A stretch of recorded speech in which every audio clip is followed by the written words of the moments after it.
무지한 말로 이치를 가리는 자가 누구니이까? 나는 깨닫지도 못할 일을 말하였고 스스로 알 수도 없고 헤아리기도 어려운 일을 말하였나이다. 내가 말하겠사오니 주는 들으시고 내가 주께 묻겠사오니 주여 내게 알게 하옵소서. 아멘. 우리 앞뒤적으로 인사해 보겠습니다. 잘 나오셨습니다. 잘 나오셨습니다. 오늘 말씀 전하실 목사님을 소개해 드리겠습니다. 우리 정세물 목사님 나오셔서 말씀 전해 주실 때 큰 은혜 받으시길 바랍니다.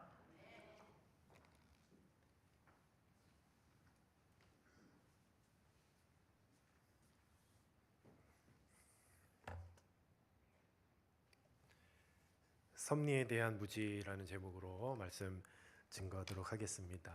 아마 우리 송파동 교회 역사를 쭉 보면 많은 우리 교육자들이 이렇게 사역을 하고 이렇게 오고 가는 그런 모습을 보게 되었을 것입니다.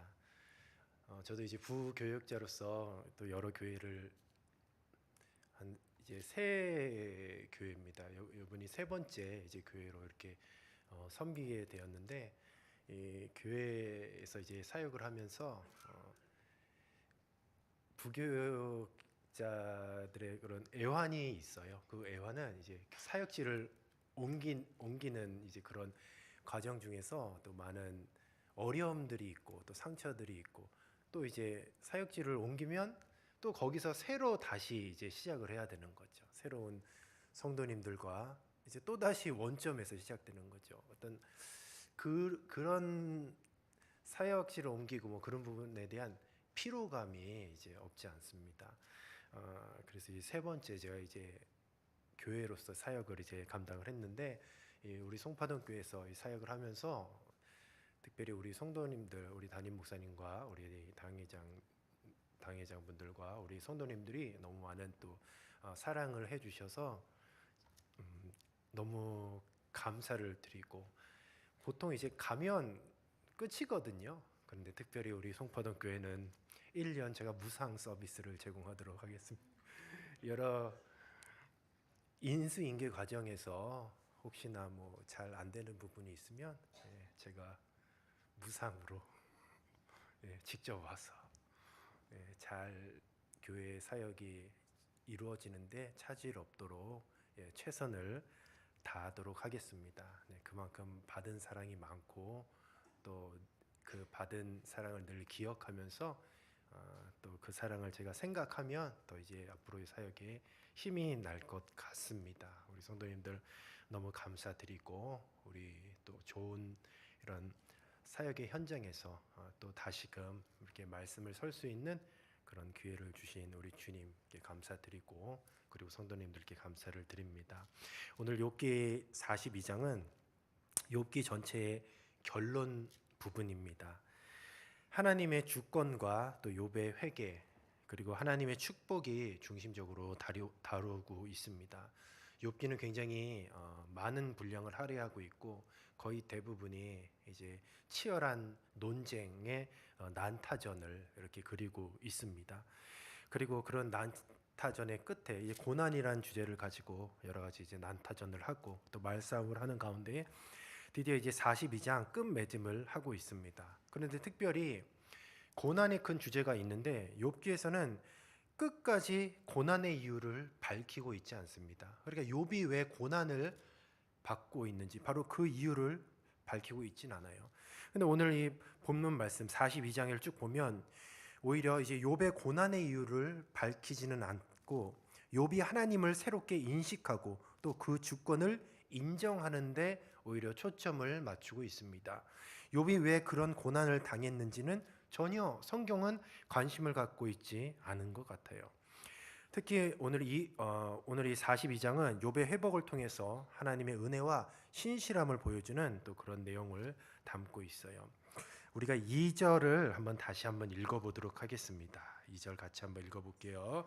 주께서는 못하실 일이 없사오며 무슨 계획 있는지 못 이루실 것이 없는 줄 아오니. 아멘. 우선 욥이 첫 번째 고백을 합니다. 이제 욥이 깨달았은 다음에 모든 고난 가운데서 친구들과 치열한 그런 논쟁을 벌인 후에 드디어 이제 깨달은 이제 첫 마디를 하고 있는 것이에요.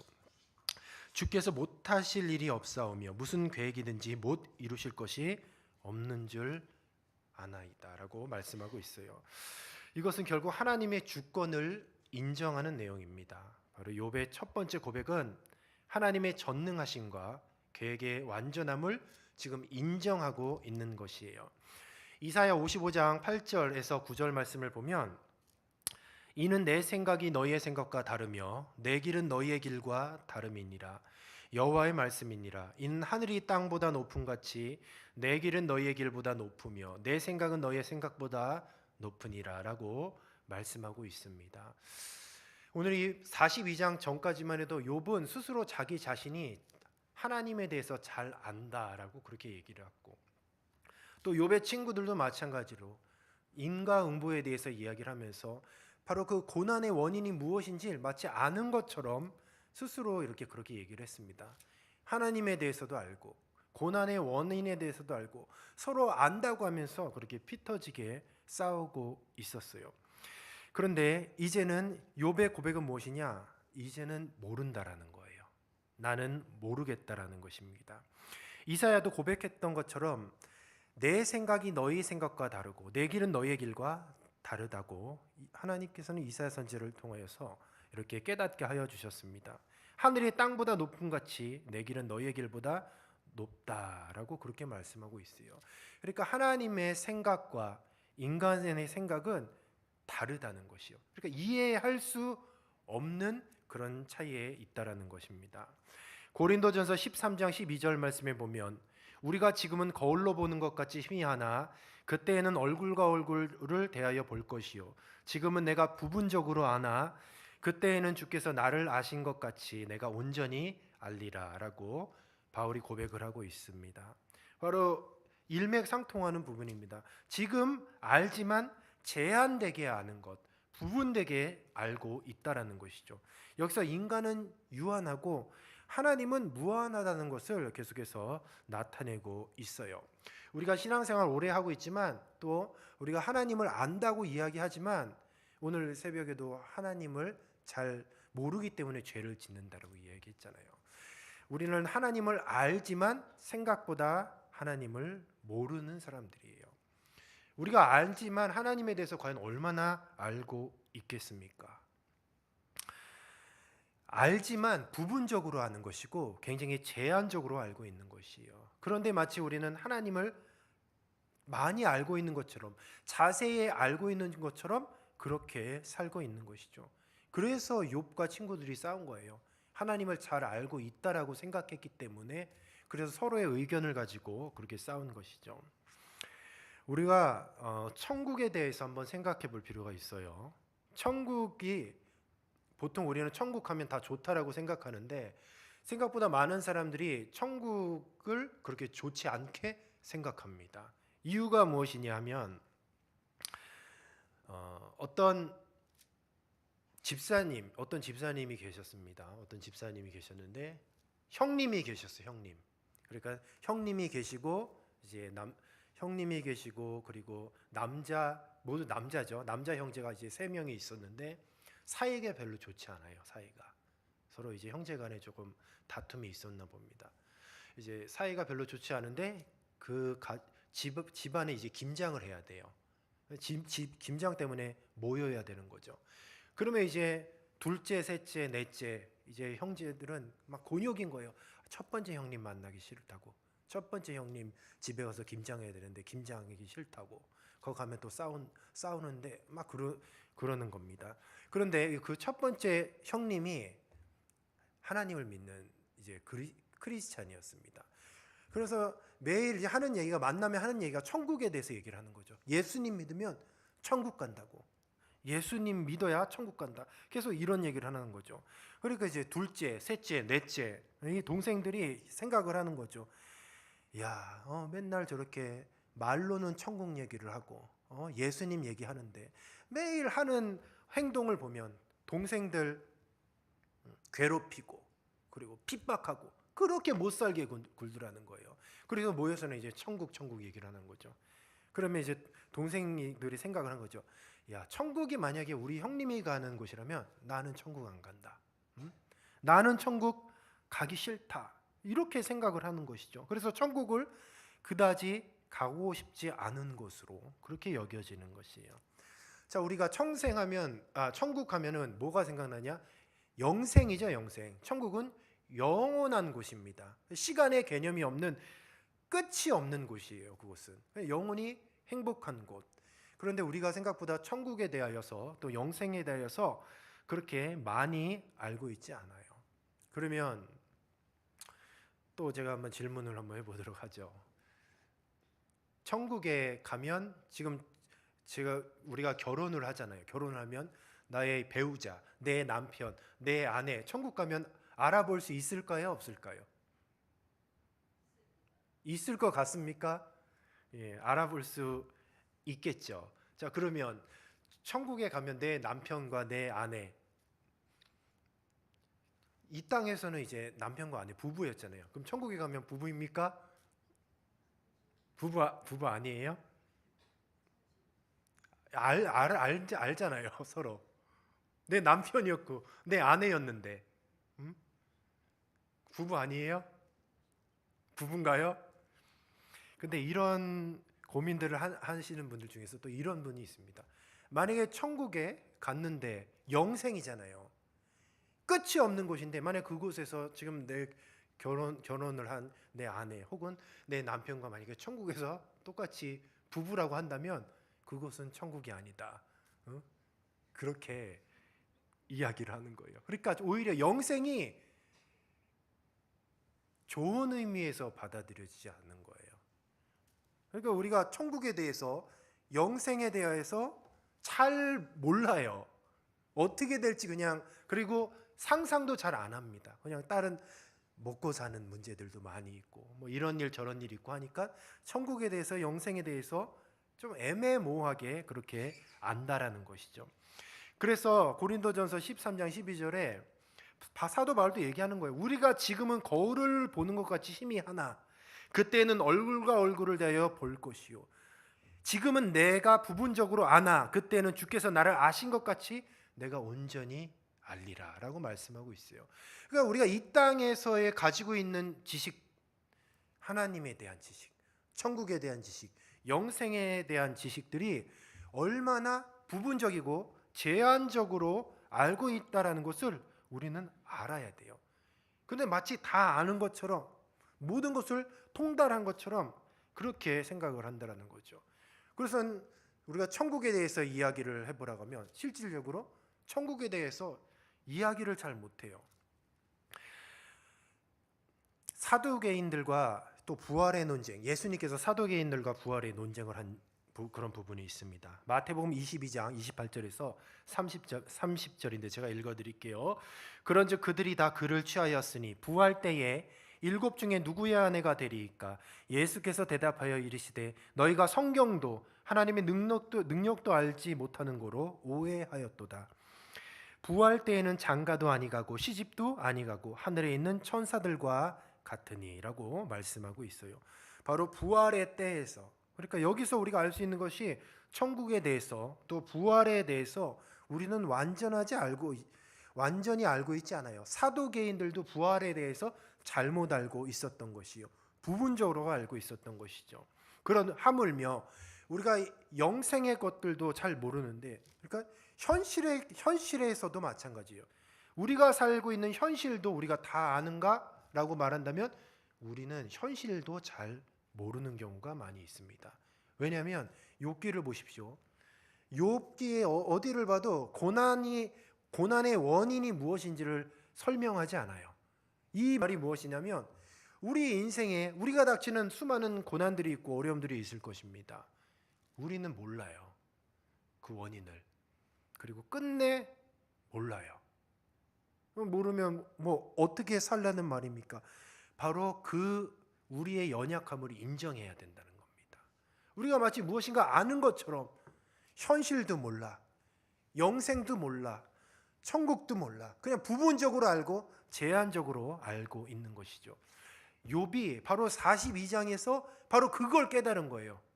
야, 내가 하나님을 아는 것 같았는데 그동안 내가 고난의 원인이 무엇인지를 계속 본인 스스로 막 설명을 하려고 했는데 설명하지 못했습니다. 하나님께서 질문을 했을 때 욥의 대답은 무엇이었습니까? 모릅니다, 모릅니다였어요. 아무것도 모른다는 거죠. 그러니까 아무것도 모르는 거죠. 그랬더니 욥이 깨달은 거죠. 그래, 나라는 존재는, 인간이란 존재는 하나님에 대해서, 영생에 대해서, 천국에 대해서, 심지어는 이 세상 당장에 살고 있는 이 세상에 대해서, 이 현실에 대해서도 모르는가를 바로 그제야 깨달은 거죠. 우리가 3절 말씀을 같이 한번 읽어보도록 하겠습니다. 시작. 무지한 말로 이치를 가리는 자가 누구니까? 나는 깨닫지도 못한 일을 말하였고 스스로 알 수도 없고 헤아리기도 어려운 일을 말하였나이다. 아멘. 계속해서 모른다고 얘기하는 거예요. 욥은 고난을 당하면서도 처음에는 자신의 의로움을 주장하고 하나님의 뜻을 의심했습니다. 그런데 이제 42장에 가서 이 마지막 결론장에 가서는 욥은 자신의 한계를 인정하고 그 자신의 한계를 인정하고 나서야 하나님의 뜻을 신뢰하게 되었어요. 그러니까 한마디로 고난을 통해서 하나님의 뜻이 이루어지는 섭리를 보는 관점을 갖게 된 거예요. 하나님의 섭리를 보는 관점을 갖게 된 거죠. 여기서 이치라는 말에 우리가 좀 주목을 해봐야 돼요. 이치는 애차라는 단어로 히브리어로 애차라고 하는데 바로 이 애차가 구약 성경에 어디에 쓰였냐? 바로 조언, 또 하나님의 계획, 그리고 모략 등으로 이렇게 번역하여 쓰여졌습니다.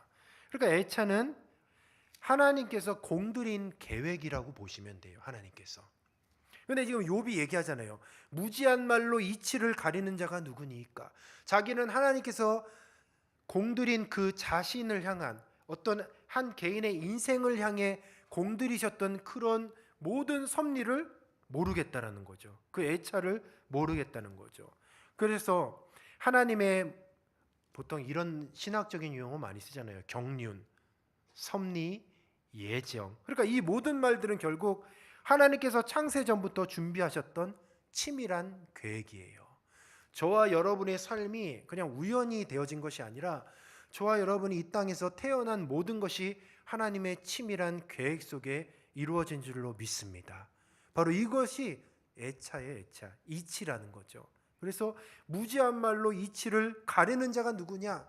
아는 척 한다는 거죠. 그동안 아는 척 했지만 그 하나님의 이치를 도무지 깨달을 수 없다는 거죠. 창세기 24장에 보면 아브라함이 종을 보내서 이삭의 아내 리브가를 데리고 오는 그런 장면이 나오고 있습니다. 당시의 상황이 어떠했는지를 보면 아브라함은 나이가 많았어요. 그리고 아내 사라는 이미 죽은 상태였습니다. 그리고 하늘의 별과 같이 바다의 모래와 같이 자손을 주시겠다고 약속의 말씀은 온데간데 없이 이삭은 지금 나이 40이 넘도록 결혼도 못하고 지금 뒹굴뒹굴하고 있는 거예요. 그러니까 아내 사라도 죽었고 그리고 자식 이삭 한 명 있는 것은 지금 결혼도 안 하고 지금 40살 되도록 지금 같이 있는 거죠. 그러니까 얼마나 아브라함의 입장에서 그 마음이 불편했겠습니까? 그래서 안 되겠다 싶어서 아브라함은 종을 보내서 그래도 이방 여인을 아내로 맞을 수 없으니 고향으로 자기 종을 보내는 거예요. 그래서 가나안 여인이 아닌 그러니까 자기 그래도 핏줄 중에 한 사람을 택하여서 이제 아내로 자기 아들 이삭의 아내를 맞이할 그런 준비를 하는 것이죠. 그런데 이런 것들을 볼 때 굉장히 무모한 시도입니다. 무모한 시도. 당시에 뭐 교통편이 있는 것도 아니고 그리고 그 고향으로 간들 이 아브라함의 피부치를 만날 그런 가능성이 거의 제로에 가까워요. 제로에. 당시에는 그리고 어떤 치안이 잘 유지된 것도 아니에요. 가다가 강도를 만나서 죽임을 당할 수도 있었던 것이죠. 그러니까 이 상황이 바로 이런 현실에 처해 있는 아브라함은 어땠을까를 생각해 보면 하나님에 대한 신뢰가 깨지는 순간이었겠죠. 분명히 약속을 해주셨는데 언약을 해주셨는데 그 언약의 약속이 다름 아닌 자손에 대한 약속이었거든요. 하늘의 별과 같이 바다의 모래알과 같이 수많은 자손을 주시겠다라는 그 자손의 약속이었는데 현실을 보니까 지금 아들은 결혼도 못하고 있어요. 그래서 신앙생활을 잘하면 만사형통 이런 법칙이 지금 충돌하게 된 것이죠. 우리가 신앙생활을 하면서 바로 우리 각자 나름대로의 법칙을 만들고 있습니다. 내가 하나님 잘 섬기면 헌금하고 봉사 열심히 하면 내 인생은 잘 되겠지. 내 자녀의 어떤 인생의 문제 잘 이루어지겠지. 그리고 내 직장의 문제, 사업의 문제 만사형통하겠지. 근데 정작 우리들의 삶을 들여다보면 그렇지 않다라는 거예요. 저도 그런 충돌이 있었어요. 바로 자녀의 문제. 저는 제 자녀는 공부 잘할 줄 알았습니다. 우리 첫 번째 딸이 있는데요. 저랑 이제 학교에 일주일에 한 번씩 받아쓰기 시험을 봐요. 같이 머리 싸매고 이제 공부를 해요. 열심히 공부하는데 보통 하면은 그래도 한 90점, 100점 맞을 줄 알았는데 열심히 같이 했거든요. 50점을 맞아요. 50점을. 그래서 저는 조금 충격을 먹었습니다. 왜냐하면 내 계획이 없는 일이거든요. 내 자녀는 다 90점, 100점 맞을 줄 알았어요. 물론 저도 학창 시절에 공부를 잘한 건 아니지만 그래도 제 계획상으로는 90점, 100점 맞는 당연히 그럴 줄을 알고 생각을 했는데 50점 맞아오는 거예요. 50점. 그때 딱 충돌이 발생되더라고요. 아, 하나님 이게 뭔가요? 내가 생각했던 대로 안 되는 것 같네요. 나는 봉사하고 예배 드리고 내가 신앙생활 하는데 내 뜻대로 되지 않네요 라고 그렇게 하나님께 반문을 하기 시작을 하는 거죠. 그런데 이건 너무 작은 문제죠. 그런데 우리가 인생을 살다 보면 이 작은 문제와 비교하지 않는 정말 우리가 해결할 수도 없는 정말 숨이 컥컥 막히는 그런 문제들이 턱턱 우리들에게 다가옵니다. 신앙생활 잘하면 만사 형통일 것 같은데 그렇지가 않아요. 정말 크고 작은 문제들이 날마다 우리의 생각을 충돌을 하는 거죠. 그때부터 이제 하나님께서 하나님이 과연 나를 선택하신 건가? 하나님 계신 건가? 이러면서 불신앙, 하나님의 신뢰에 대한 신뢰와 불신앙이 계속해서 충돌을 하게 되어 있습니다. 아브라함은 자기 집의 모든 소유를 맡은 늙은 종을 고향으로 보내. 그래서 아들 이삭을 위해서 아내를 택하라고 보냅니다. 그런데 놀라운 것은 창세기 24장 14절에서 15절 말씀에 보면 제가 읽어드릴게요. 한 소녀에게 이르기를 청하되 너는 물동이를 기울여 나로 마시게 하라 하리니 그의 대답이 마시라 내가 당신의 낙타에게도 마시게 하리라 하면 그는 주께서 주의 종 이삭을 위하여 청하신 자라 이로 말미암아 주께서 내 주인에게 은혜를 베푸심을 내가 알겠나이다. 15절입니다.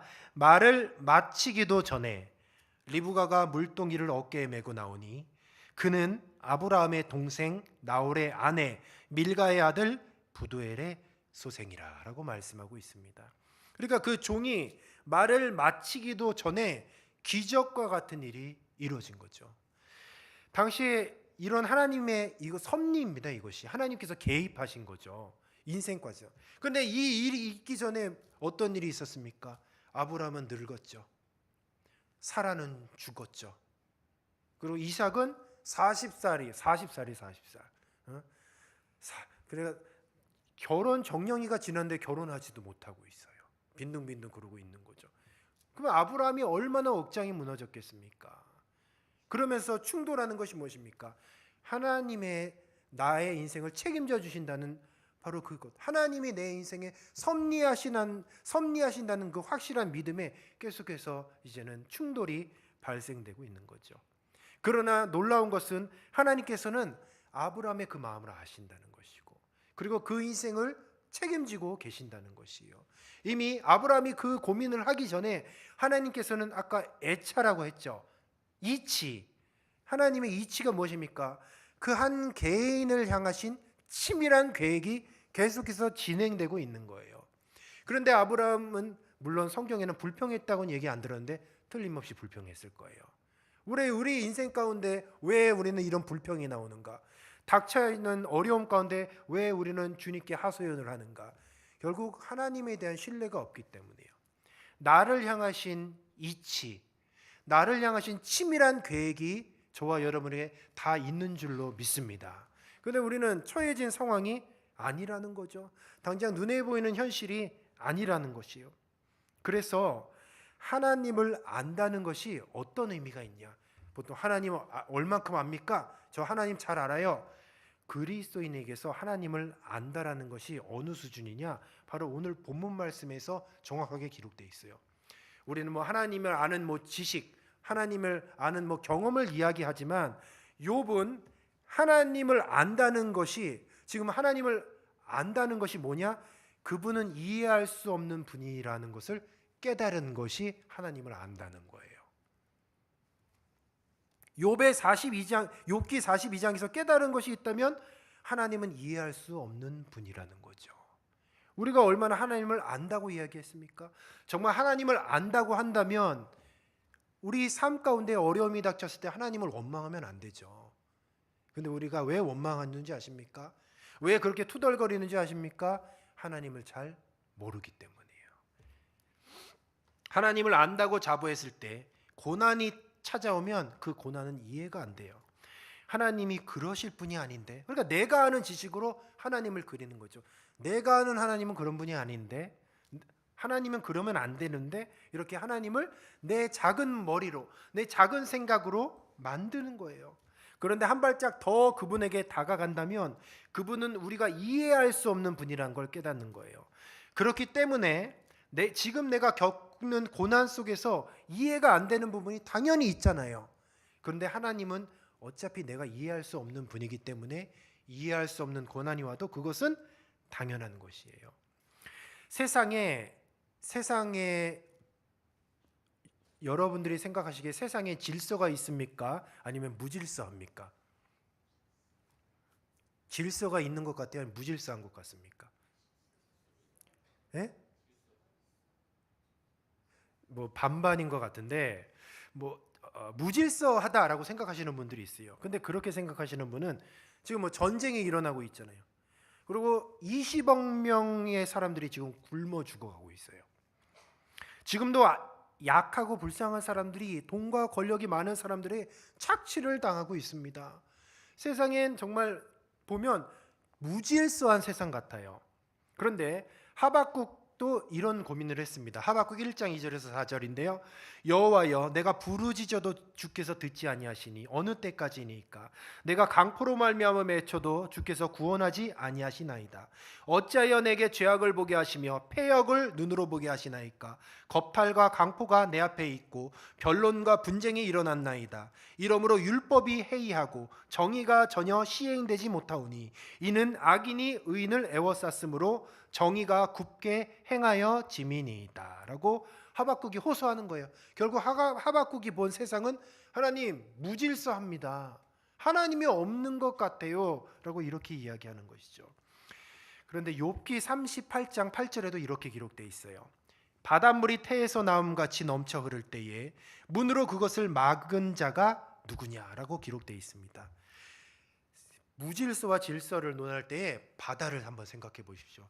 한번 바다를 한번 생각해 본다면 바다가 질서가 있어요? 질서가 없습니까? 그럼 파도를 보십시오. 파도를 보면 질서가 있는 것 같아요? 없는 것 같아요? 네, 담임 목사님이 있는 것 같다고 말씀하셨어요. 바다를 잘 보면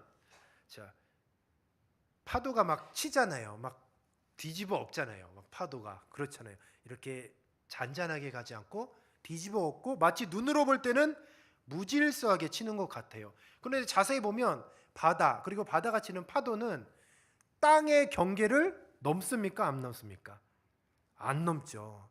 눈에 볼 때는 막 뒤집어 엎고 막 계속 흔들고 요동치고 있는데 희한하게도 땅의 경계를 절대로 넘어가지는 않아요. 어느 정도 이상은 못 오도록 지금 경계를 분명히 두고 있어요. 그것을 해안선이라고 하죠. 그러니까 어떤 시점에서 멈추도록 한계를 두는 질서가 바다 안에 틀림없이 있는 것이죠. 그러니까 우리의 눈에는 지금 무질서하게 보여요. 그런데 분명히 하나님이 정하신 질서가 있는 것입니다. 마치 어떤 강대국이 세상을 통치하는 것 같지만 그 위에 하나님께서 이 세상을 주관하시는 하나님은 만왕의 왕인 줄로 믿습니다.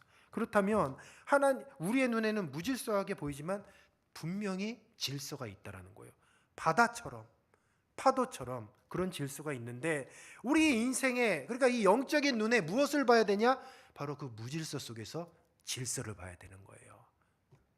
가정이 쑥대밭되고 사업이 어려워지고 직장의 여러 가지 인간관계 갈등이 얽히고 설키는 그런 내 가슴이 억장이 무너지는 무질서 같은 그런 상황 가운데서 하나님이 나를 향하신 이치를 발견해야 되는 거예요.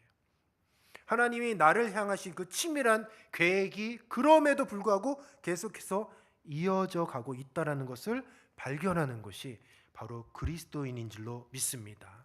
인간관계에 갈등이 있고 건강도 약해지고 살다 보면 없던 병들도 생겨나고 하루하루 불편한 일들이 계속 일어나고 계속 짜증나는 일들, 그리고 만족스럽지 않은 일들이 일어나고 있어요. 그런데 우리는 이런 문제들에 대해서, 이런 고난들에 대해서, 이런 짜증나는 일들이 있는데 왜 이렇게 불편한 일들이 왜 해결이 안 될까? 그 원인이 무엇일까? 이렇게 생각을 하는 거죠. 그런데 우리가 살아가는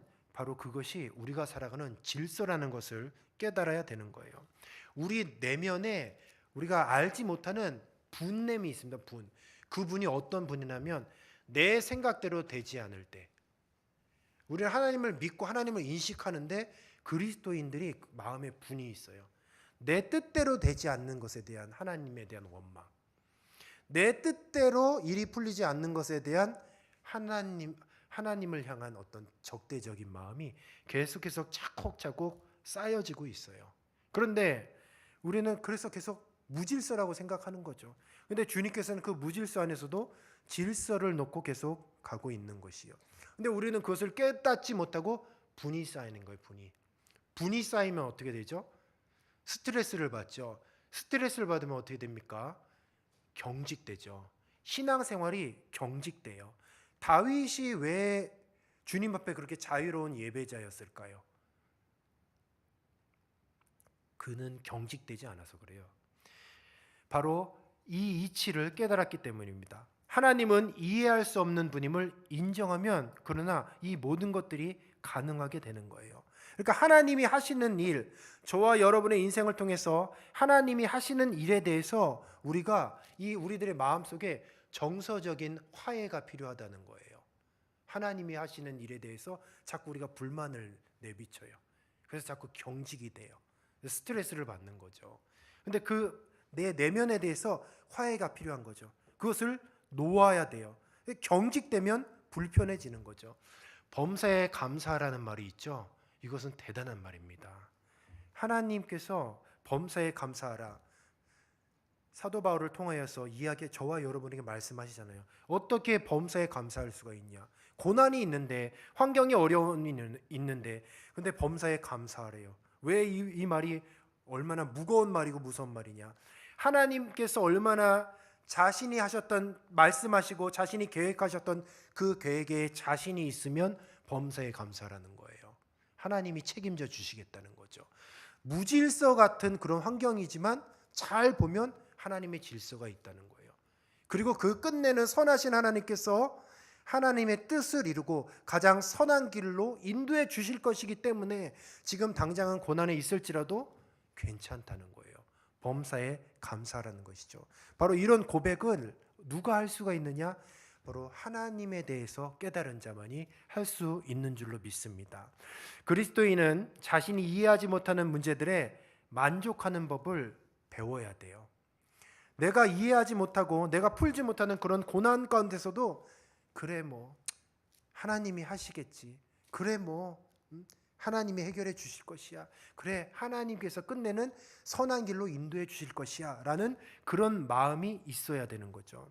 그래서 우리가 고난 가운데에서 가장 먼저 깨닫는 것이 무엇이냐면 하나님의 부재예요. 하나님의 부재. 하나님 정말 있습니까? 하나님 정말 있습니까? 근데 잘 생각해 보면 그 하나님의 부재를 느끼는 바로 그 경험 때문에 우리의 신앙이 더 성장하는 거예요. 하나님이 없는 것 같으니까 바로 그제서야 부르짖잖아요.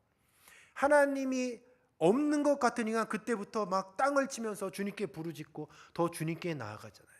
그러니까 주님께서는 그 고난을 선하게 사용하셔서 저와 여러분에게 선한 길로 인도해 주시는 것이죠. 우리가 한번 잘 따라해 보겠습니다. 그럴 수 있지. 다 잘 될 거야. 그렇죠. 우리는 이런 자세가 필요해요. 저 인수인계를 뭐 하는 것도 중요한데 제 뭐 사역할 교회를 이제 가봤더니 이제 여러 가지 이제 교회 스케줄을 쭉 말씀해 주시는데 이런 말씀하시더라고요. 저 금요 철야가 있다고 그러시더라고요. 그래서 아멘 했죠. 그리고 토요일 날 새벽 기도가 있다고 그러시더라고요. 그래서 집에 돌아와서 옮겨야 되나? 물론 그런 생각은 하지 않았지만 굉장히 이제 스케줄이 또 다른 스케줄이 이제 있다라는 것을 제가 여러 가지 이렇게 조목조목 묻지를 않았거든요. 이제 그런 것을 이제 그 후에야 이제 알게 되었습니다. 그럴 수 있지. 다 잘 될 거야. 그래도 다행히 이 본문을 제가 묵상하고 있어서 하나님의 섭리니까 하나님께서 다 계획해 놓으셨고 어찌되었건 가장 선한 길로 이끌어 주실 것이니까 그러니까 뭐 그럴 수 있지. 다 잘 될 거야. 뭐 피곤하면 교회에서 자면 되지. 응?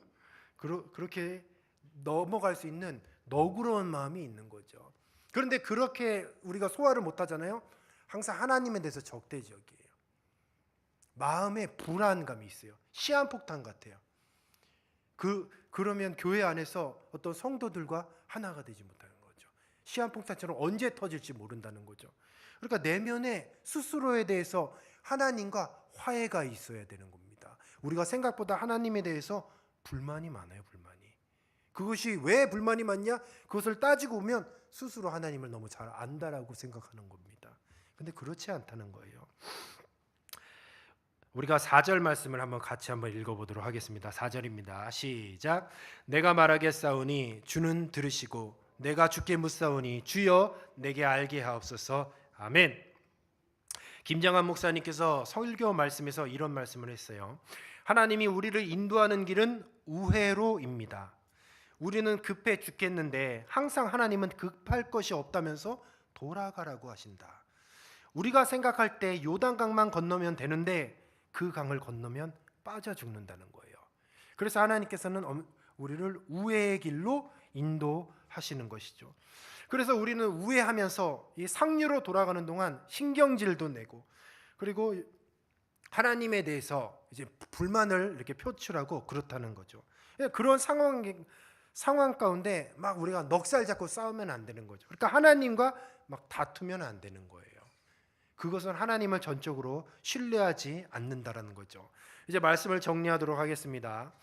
욥기는 욥의 고난의 이유를 끝까지 밝히고 있지 않습니다. 근데 욥이 하나님을 새롭게 인식하고 그리고 그의 주권을 인정하는데 이제는 초점이 맞춰졌습니다.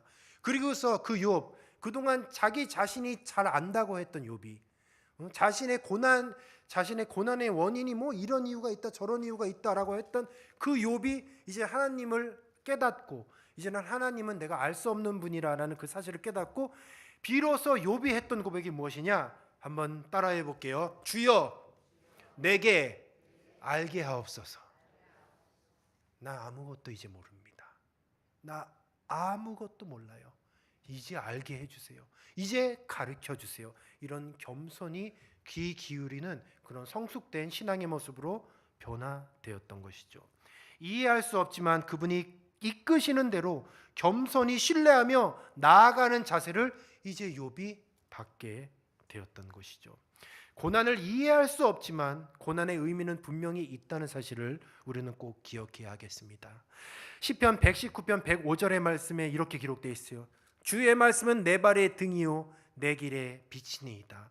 주님의 말씀이 지금 빛을 비추는데 어디를 비추냐?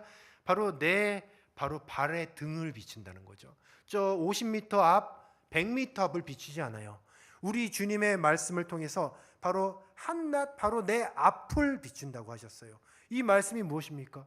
아니 이왕 비출 거 저 100m 앞에 200m 앞을 비추시지 굳이 왜 내 발 밑을 이렇게 비추십니까? 라고 한다면 한 발짝 한 발짝을 주여 나에게 알려주세요. 그 한 발짝 갔으면 또 주님께 이야기하는 거죠. 주님 또 가르쳐 주세요. 주님이 원하시는 것은 무엇입니까? 한 발짝 한 발짝 동행하시기를 원하시는 줄로 믿습니다. 하나님을 알면 주님과 동행할 필요가 없어요. 근데 하나님을 잘 몰라요. 스스로 하나님에 대해서 모른다라고 생각하는 사람은 어떻습니까? 계속해서 하나님을 찾죠. 하나님을 구하죠. 또 물어보잖아요. 예배하고 기도하고 그 주님과 가까이 있기를 날마다 사모하는 것. 바로 고난의 원인이 중요한 것이 아니라 우리가 하나님의 자세, 우리의 신앙의 자세가 어떠한지가 더 중요하다는 거죠. 고난의 의미 다 필요 없어요. 하나님이 이미 우리의 이치, 그러니까 하나님의 그 계획 안에서 가장 선한 길로 어쨌든 주님께서는 인도해 주실 것이기 때문에 그래서 범사에 감사하라고 하면서 나아가는 거죠. 정말 중요한 것은 무엇입니까? 한 걸음 한 걸음 주님의 말씀이 내 앞을 바로 내 한 발짝을 비춰줄 때에 그 믿음으로 그 발자국을 한 발짝 한 발짝 내딛는 것, 바로 그것을 주님께서는 원하시는 줄로 믿습니다. 우리 주님이 원하시는 것이 무엇입니까? 바로 저와 여러분과 동행하는 것을 원하셔요. 함께하는 것을 원하십니다. 여러 가지 고난과 어려움 속에서도 우리가 고난의 원인을 찾는 것보다는 그때 정말 주님이 원하시는 것은 무엇이냐? 찾는 것이요, 찾는 것. 주여 내게 알게 하옵소서. 주님 오늘도 나의 삶을 가르쳐 주시옵소서. 주님 오늘도 당장의 내 삶, 내 자녀의 인생, 그리고 나의 직장의 문제, 사업의 문제, 내가 해결할 수 있는 것 아무것도 없습니다. 바로 오늘 하루 은혜를 베풀어 주셔서 일용할 양식을 허락하여 주셔서 오늘 주님 나와 동행하여 주시고 함께 해주세요 라는 기도를, 그리고 그런 신앙의 모습, 신앙의 자세로 살기를 우리 주님께서는 원하시는 줄로 믿습니다. 우리가 인생을 살다 보면 만나기도 하고 또 이별하기도 하고 또 여러 가지 많은 만남이 있는 줄로 압니다. 만나는 것, 이별하는 것, 태어나는 것, 죽는 것, 이 모든 것도 하나님의 이치, 하나님의 계획 안에 다 담겨져 있는 줄로 믿습니다. 가장 좋을 때 태어났고 가장 좋을 때 떠나는 것이고 그리고 가장 좋을 때 우리는 다 천국 갈 줄로 믿습니다. 그 사실을 믿으십니까? 그러면 우리가 더 주님을 신뢰하는 마음으로, 주님을 사랑하는 마음으로 주님만 붙잡고 오늘도 믿음으로 한 걸음 한 걸음 나아가시는 저와 여러분이 되시기를 주님의 이름으로 축복합니다. 이 시간 우리가 말씀